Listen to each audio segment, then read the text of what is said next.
Thank you all so much for coming. This evening is obviously coming together to remember those who've lost their lives over the last weeks. It's happening all around the UK in 11 different cities. Firstly, we're going to be reading a letter. My name's Andrew Wilkinson and I'm a paediatrician, and I'm going to read the healthcare workers' open letter to Mr. Sunak, our Prime Minister.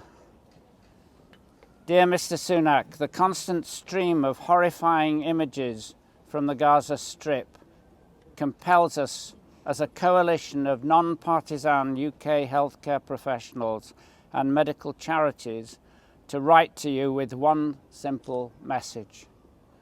We call on you, the British government, to demand an immediate ceasefire in Gaza. Over 10,000 people have now been killed by the indiscriminate bombardment of Gaza, 2/3 of them women and children.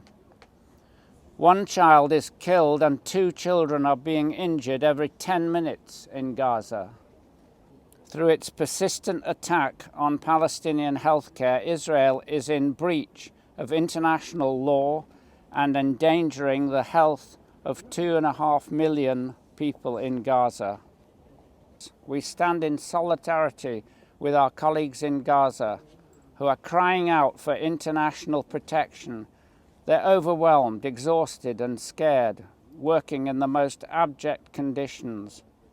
We therefore call on you, Mr. Sunak, in your capacity as the British Prime Minister, to demand an immediate ceasefire in Gaza, to uphold the rule of international law by condemning the killings of our colleagues and attacks on healthcare workers, and to demand unrestricted humanitarian aid into Gaza. This includes fuel, food, medical materials and emergency medical teams.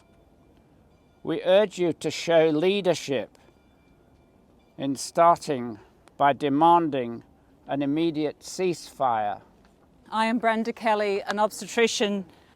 We are here tonight to respectively commemorate the healthcare workers, nurses, doctors, midwives, physios, radiographers, pharmacists, paramedics, killed since October 7th, and to honour their courage. But let us not forget that amongst the missing, displaced and dead are homemakers, accountants, engineers, school teachers, lawyers, YouTubers, journalists, vets, clergy, poets, bread makers, street cleaners and beach caretakers.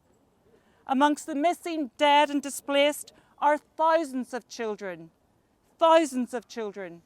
who have never experienced a year in their lives free from Israeli threat or violence, never experienced the freedom that our children take for granted, children whose night times are filled with terrors not from nightmares but from reality. And please remember this day and as we move forward that the only thing that separates us and our children from the Palestinian people and the genocide unfolding live on our televisions is the accident of where we were born. I struggle now to find any words to describe the current situation.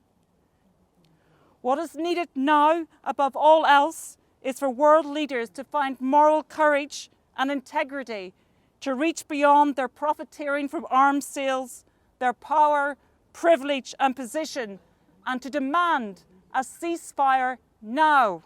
Thank you.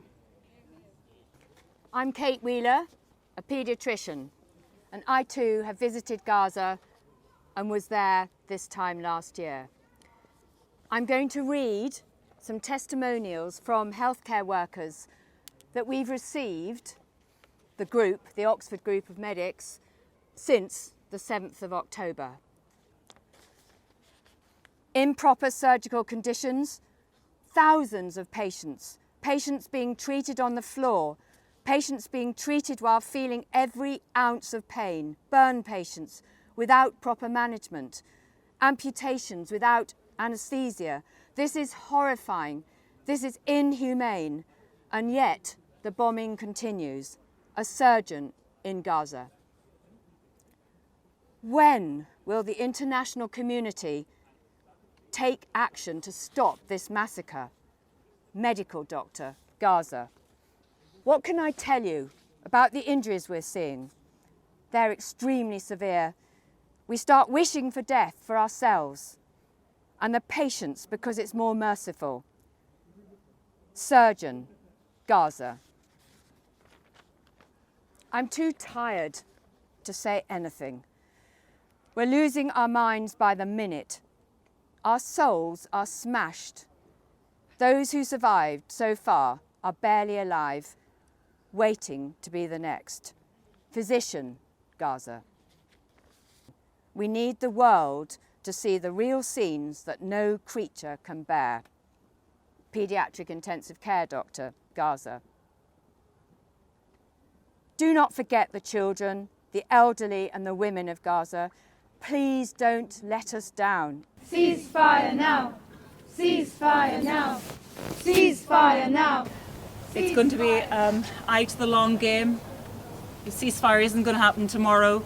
There will be more vigils, there will be more marches. Please don't look away. Please don't turn off the televisions and pretend it's not happening. Because remember, it is only the accident of our birth that we're here in Oxford enjoying the life that we have and not facing what the Palestinians in Gaza and in West Bank are facing as well. Thank you for coming.